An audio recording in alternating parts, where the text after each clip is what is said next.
we'll go with it here that we are live. Welcome to Leadership Redefined. Happy to have a couple guests on today. Rich, I'll let you introduce, and then gals, can introduce yourselves as well. We have a couple questions coming at you that these two fine folks have some really good expertise and really good experience around. So we're looking forward to having a really great conversation with both of you. Rich, you want to quickly introduce, and we'll let them introduce themselves?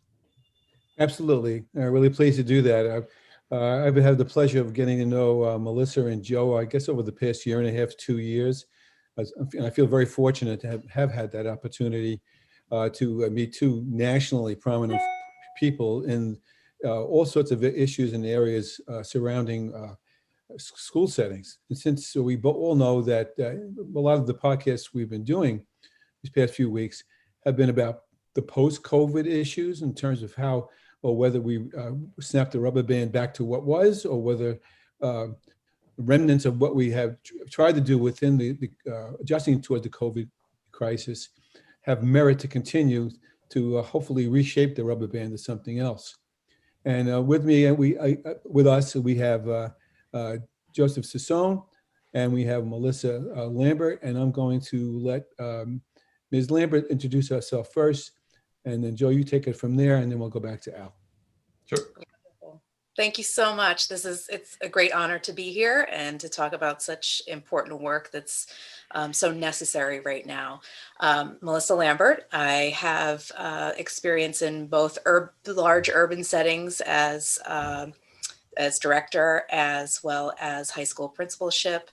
And but first and foremost, in my heart, I consider myself a teacher to this day, and really particularly around making sure that multilingual learners, culturally and linguistically diverse learners, have equitable access to grade level instruction, high quality instruction, and instruction that ultimately prepares them for post-secondary opportunities. So I've worked a lot in the last 10 years around systems and leadership to help ensure that.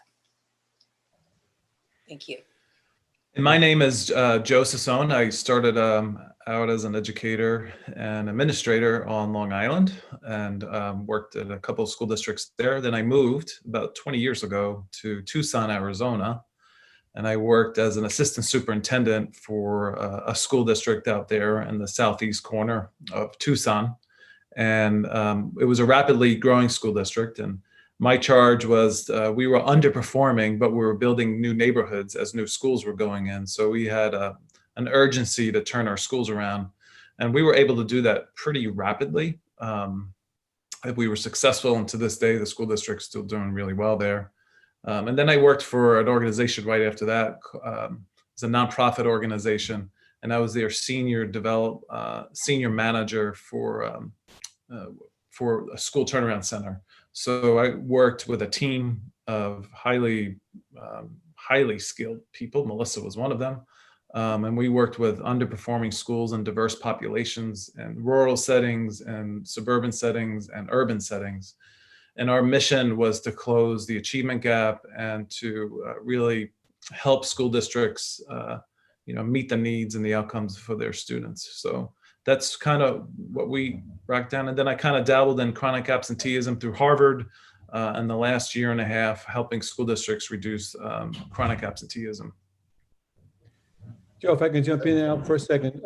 Sure. You talk about I want to give Anthony I'm sorry, Anthony. Hello quickly too. I know we're going to lose him soon, but Anthony's with us as well. I'm sorry, Anthony.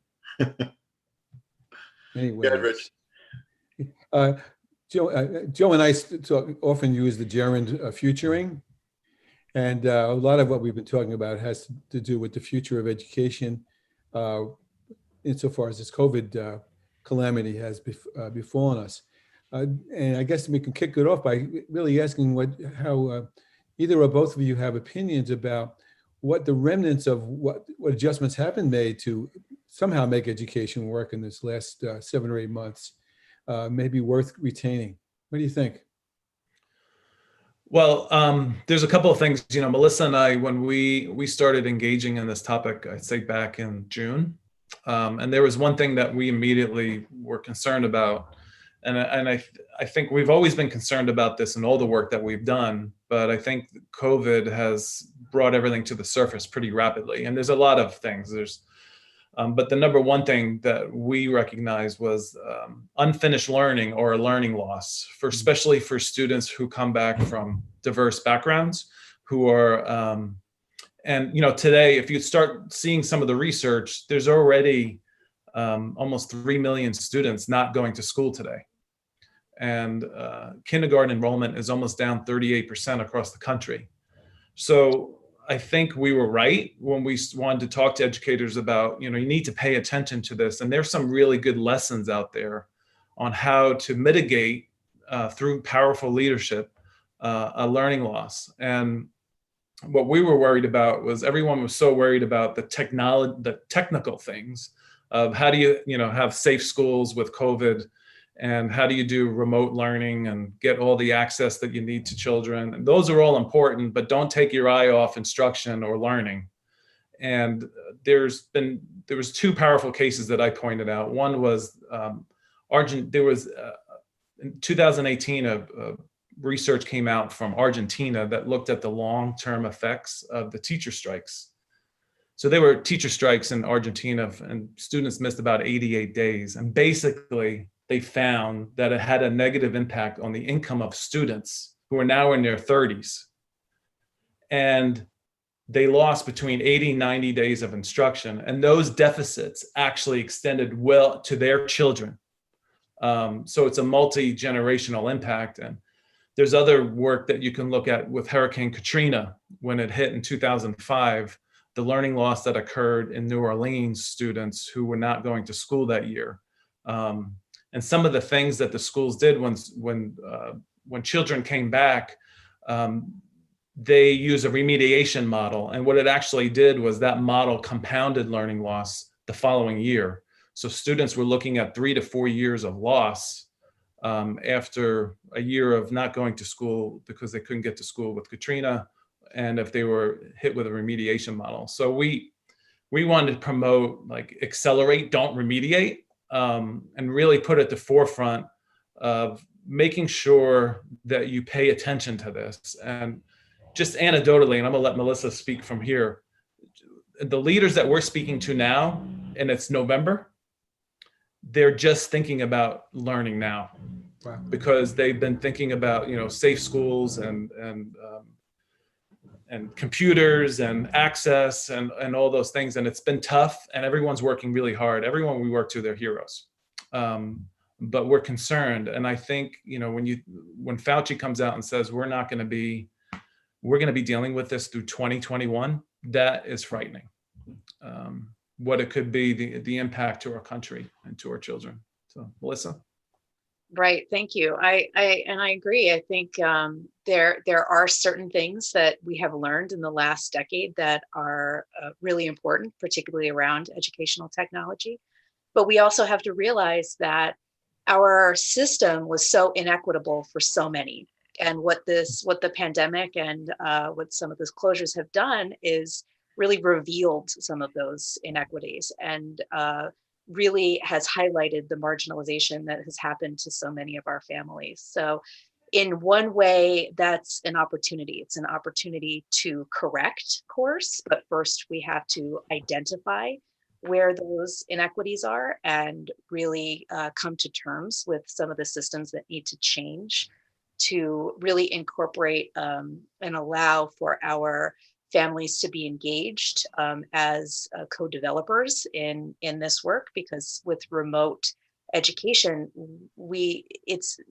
family engagement, family and caregiver engagement is inextricable at this point. So we really need to recognize where those inequities and marginalizations are so we can bring everybody into the fold and create a more cohesive and a more collaborative way of working. So I think that's one way. Additionally, to build on what Joe was saying with accelerate, don't remediate, we really have to think about what that looks like. So how do we take grade level learning and address and complete any unfinished learning that has happened across the board, like throughout the years? but how do we take this as an opportunity now to readjust and really look at how we understand the standards and how we identify the strengths, take an asset-based approach to what students bring to the learning, and really think about incorporating the social emotional aspects, the culturally responsive. We cannot go forward without recognizing our social political context and thinking about how we're going to engage and really help learners to become independent thinkers, critical consumers of information, and develop a sense of agency for themselves so that they can really navigate this new world and come out of it stronger. So that's where we come in and help bring all of these pieces together. So much of what you're both saying resonates with me, and I'll refrain comment because I know Anthony, you have to drop off in just a couple minutes. I'd love to hear. Actually, no, I have until 12:15, so I'm good. Okay, good, perfect, good. So as you were talking, Melissa and Joe, I have 3 children. They're all in online, what's called Launch Ed out here. So they give a Launch Ed option. And as you were talking, an email pops up and said, your daughter Kira is missing 4 assignments. And she poked her head in and I was like, you showing it to her. She's like, I don't know why I'm missing 4 assignments. So it's, and where, we are in a good spot. I'm really great with technology. We have technology everywhere throughout the house. My kids are great with technology, but even that, there's this, like you said, and I love that learning loss piece. I don't love it, but I love that how you framed that issue. I think you're right. I think we as leaders, as educators, we've all been in the mire of the everyday daily stuff. And I think we get caught up in the put the fires out mentality a lot in education. And this has just exacerbated it, right? Where like, really, wait, now we have a whole set of new problems. Who's thinking about learning? Who's thinking about instruction? So I think it's an amazing focus for both of you to just try and get everybody in the right space, that mindset of just, hey, listen, this is great, but we really need to make sure that we're focused on learning and instruction, not just, hey, keeping afloat kind of thing. And it's hard to do with limited resources, limited experience. It's a challenge to do. So thoughts from Anthony, Rich? Yeah, I can't agree with more of how you've described the challenges that the COVID pandemic has generated in education, and everything you said is just, and it did resonate with me. But one thing more than anything else is something you said, Joe. You used the term powerful leadership, and I'm sure that wasn't an accident. Characterize what you meant by that, and because you also, Melissa, talked about, there are a lot of things that you explained that we really need to do. And everything that you said, I kept thinking, that's absolutely true. But who's going to do that? How is it going to be done? And how is leadership going to take responsibility for that? So some of your thoughts on that concept of powerful leadership. So my thoughts are the context of where we are right now. So we've been dealing with COVID for 6 months almost. Mm-hmm. And, our world has shifted. And quite honestly, I think it feels a little bit out of control. And for us, our world, our rhythm, our routines have been turned upside down. And, if you know anything about behavioral economics or behavioral science, human beings are actually not good decision makers. And, we have a limited capacity to make good decisions. And when I think about me, when I was an administrator, my best thinking was when I was on break over summer. I had time and space where I can think strategically. I can think about vision and where I want to take my school or my district for the year. And the other best time was Christmas break, but it wasn't as long. But when I had those breaks, and what concerns me is that we haven't had any breaks. And the educators that we worked with over the summer, I was telling Melissa, when they started school in September or October, some started late, they look like they were in April or May trying to, and how are they going to get through the whole year? And so the impact of the shutdowns that kind of disrupted our routines, our rhythms, our structures, it produces fear in human beings. So immediately we go to fight, flight, or freeze response, and it really shuts down our executive functions to work, to make good decisions. So with powerful leadership, if you look at behavioral science, there's this guy named Daniel Kahneman. He wrote a book called Thinking Fast and Slow. And he characterized thinking like in two systems. Systems one is, the other day I was driving home from the shopping mall. I wasn't at the shopping mall, I was at the grocery store. And a squirrel ran across the road and I immediately stopped so I wouldn't hit the squirrel. That's system one thinking. It's where you act immediately. And then system two is deep reflective thinking. And what I'm worried about is that because we haven't had the time and space and we're in this world of, constant flux, that it's hard for us to get into the system two thinking. So there's a word called VUCA. Have you ever heard of VUCA? No. VUCA. So VUCA is a military term. Actually, it was coined back in the 1980s. Wow. And it was a result of the Cold War coming to an end. And the military was worried that their current strategy wouldn't work because it was based on one big enemy. So they had this VUCA. So how, as a leader, do you make decisions while you're in VUCA? So VUCA is volatility. V is volatility, the nature and dynamics of change. And we are in VUCA right now. Yes. And U stands for uncertainty. So how do you make decisions as a leader when it's volatile? There's uncertainty, a lack of predictability. And then C is complexity. And then A is ambiguity. And actually, business leaders have been dealing with VUCA for the last 5 years because of globalization, of technology and social platforms. But as educators, we really haven't. So how do you lead powerfully in like a VUCA setting?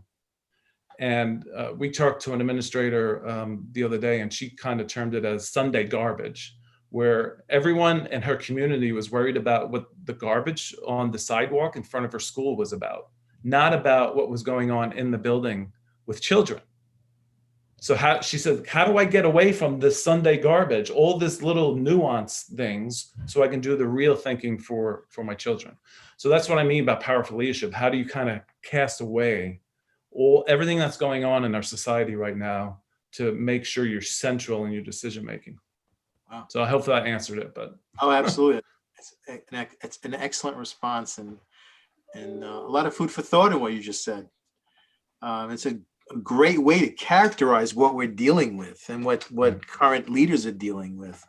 They certainly are in VUCA, that's for sure. Yeah, That's right. and phonetically, I like it too. VUCA, we're in VUCA. It is that's very appropriate. Exactly. Sounds like an Italian dish. It's a word you can Have some shout VUCA. out. It's got Italian tones, exactly. I want VUCA Parmesan. Yes. I like, I want to thank you, Joe. It's so helpful to have these pieces to help contextualize where we are and make meaning.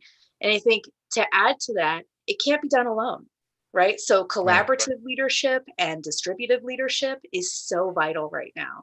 And part of that comes from the vision, but the other part comes from making sure that there's a balance, right? Between how we're dealing with procedural and logistics and how we're taking the time to really think about instruction. And where is that leadership happening? How are we building capacity with our teachers so that they're doing a lot of that leadership themselves? So there's all kinds of things layered into that, right? Trust, enough of a clear vision to get us through VUCA, but keeping students at the center and keeping vulnerable students at the center as the key components of what we need to do when we are making decisions and when we are prioritizing. Thinking about those buckets or those we call them the big rocks. What are the things that matter most? Right. So that the medium size and the grain size, we don't get caught up in the minutia. That we're really thinking about the bigger pieces moving forward. If you have too much VUCA in your life, it breaks down empathy too. So that's really important as a leader to have empathy. but also it puts you into, it breaks down your executive functions. It puts you into command and commode mode, where, you're going to take over this plane or take over the spaceship, and, now you're just going to do this alone. And that's what you got to be wary of as a leader.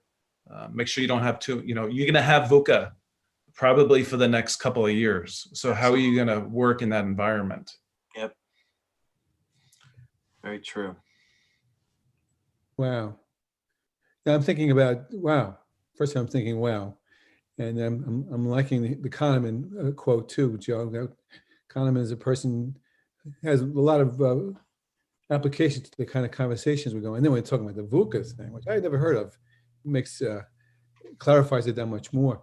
Melissa, you said something back a ways about coming to terms. I forgot the whole sentence, but I scribbled it down. Coming to terms. I took that to mean, and I'm probably wrong. I took that to mean a matter of readiness or a matter of disposition on the leadership's behalf.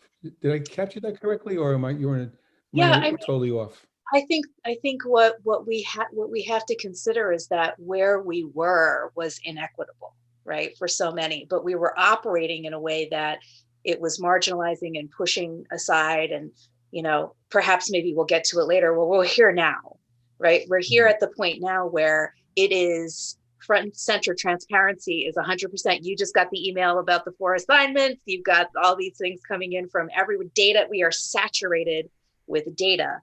It's really thinking about how are we going to be intentional about going forward and involving everyone, and not identifying when there is marginalization and saying, like, we need to bring these groups in. Those are the most important groups to really tap into right now. Our families that are so marginalized, what are those needs, so that we can bring together all of these pieces. So when we do go forward, everybody's involved, and we don't have those opportunities to exclude. Exclusionary practices are going to be 10 times more detrimental than they already have been if we lose the opportunity to go forward with that now. So we here at Leadership Redefined, we actually have a book coming out. It's called The Collective Mindset. And it's all about this very similar synergistic approach to leadership, understanding how things interrelate, not leaving anything behind, and how we could move forward as leaders in an intentional way, like you mentioned, Melissa. And I love so much of this. We have so many guests on these shows, but sometimes we get folks on that are really inspiring and insightful, and I'm really appreciative of what you all are sharing with the audience here too. Rich, we have we have had a few questions for them. I want to be able to get to those questions as well. Did we get to all those questions? You're muted, Rich. I think we captured the breadth of them with the D. Okay, great. The opportunity point perhaps is an issue that we've talked about in a couple of other podcasts that both Melissa and Joe have spoken to. It's an unfair question probably, but here it comes. What do you consider to be the likelihood that some of these innovations or exemplars that you may be aware of, or that you've been promoting and creating on your own, will continue through as we get through this tunnel to the other side?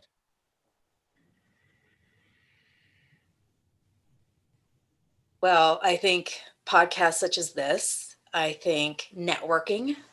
We hosted a webinar last night with amazing leaders.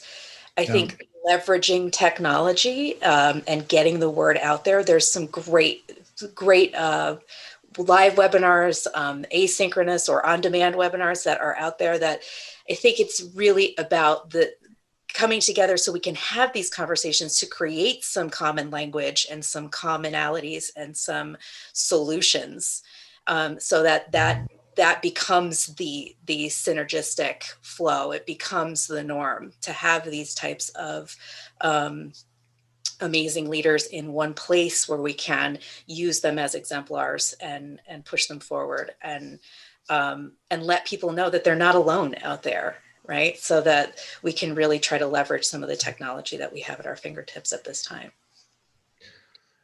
And Rich, I was going to talk a little bit about like family engagement. I think the opportunity that COVID has given us, it's really fundamentally changed the interactions schools need to have with families now.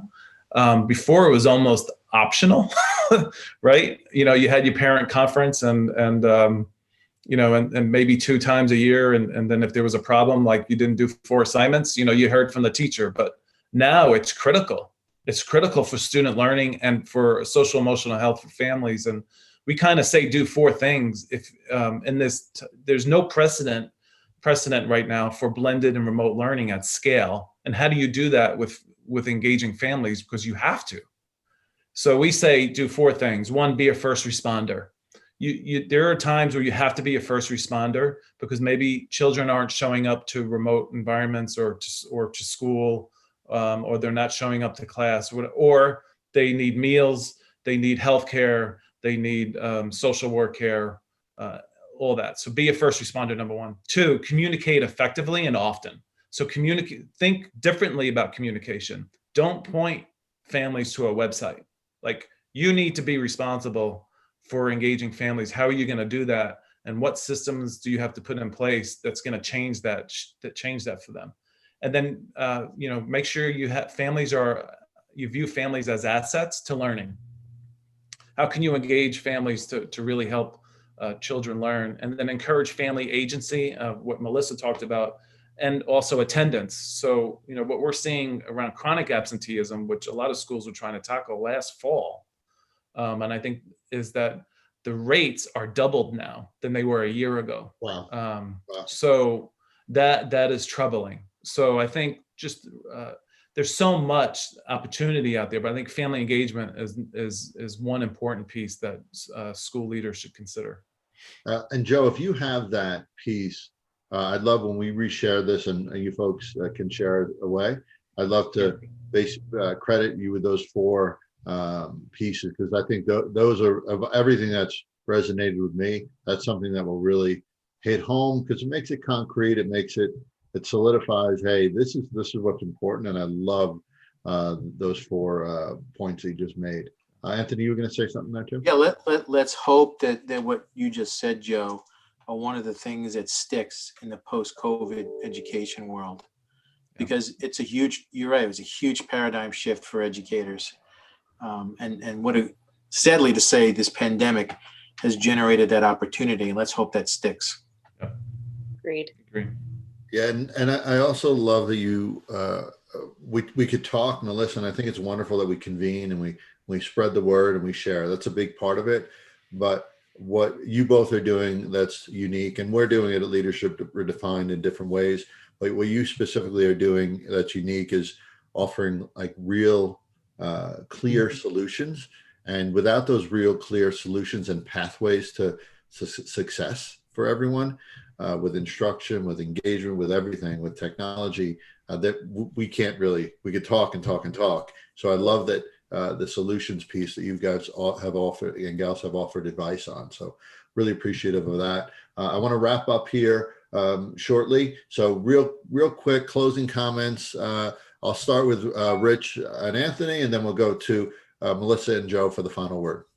Yeah, I'm so pleased that we had the opportunity to talk to Melissa and Joe. I really appreciate the points that you're making, and actually you're making me a little bit more optimistic than I sometimes feel, given some of the horror stories my own grandchildren are sharing with me, and some of the little points that Al made.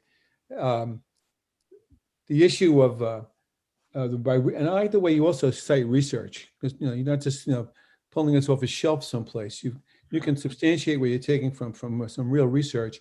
That point about accelerating rather than remediating, I shared that with my daughters actually when I first saw that webinar a couple of months ago, and they were shocked. They said, "Well, no, you got to go back to square one." I said, "That's not what these folks are saying," and they took it to heart, and at least as far as I know, tried to make it happen. So the kind of things that you bring in together, like Al said, the concrete exemplars, I would hope, accumulate into a critical mass so that they become the norm rather than the exception when, heaven willing, we get to the other side of this. I appreciate you both being on very much. Thank you. Thank you. Anthony?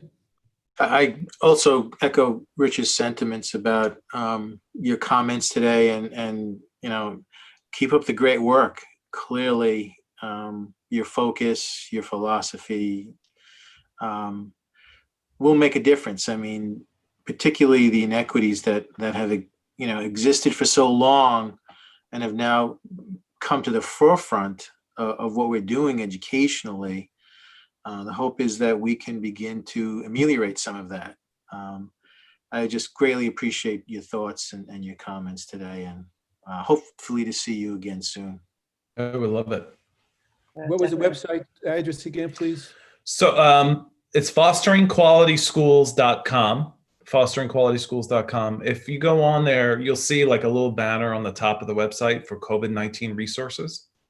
Everything on there, we have everything that we talked about, we put together in resources, and we have on-demand videos that are 20 minutes long. And it talks about all these things in detail, and it gives you all free resources that you can take and use right away.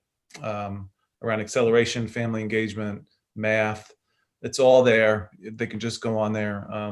And then we're just coming out with a data tool now to actually measure these things. That's coming out in the next, actually, we just launched it last night. So, yeah. Good for you. Great. That's great. Yeah. Thanks so much. I just want to say in closing, just to, we do have to keep the faith to a certain extent. There are things that we know that are research-based and to a certain extent, really pull from our intrinsic intuition and to do what's right for kids. And when we do that for students and we keep students at the center, then we have a better opportunity to move forward equitably. Right. Wonderful. So we'll share that link in the comments of the multiple areas that we post that this is streaming to as well. But please go to the website and leverage those resources and leverage both of them because I know both of you do this for a living essentially. So leverage you and ask questions and bring you on where necessary for sure. So thank you both. Would love to have you on again. I would love it. Thank you. But this has been really wonderful talking to both of you. Thanks so much. And we will see everybody next week for our podcast. So thank you. Fabulous. Thanks, everybody. Yeah.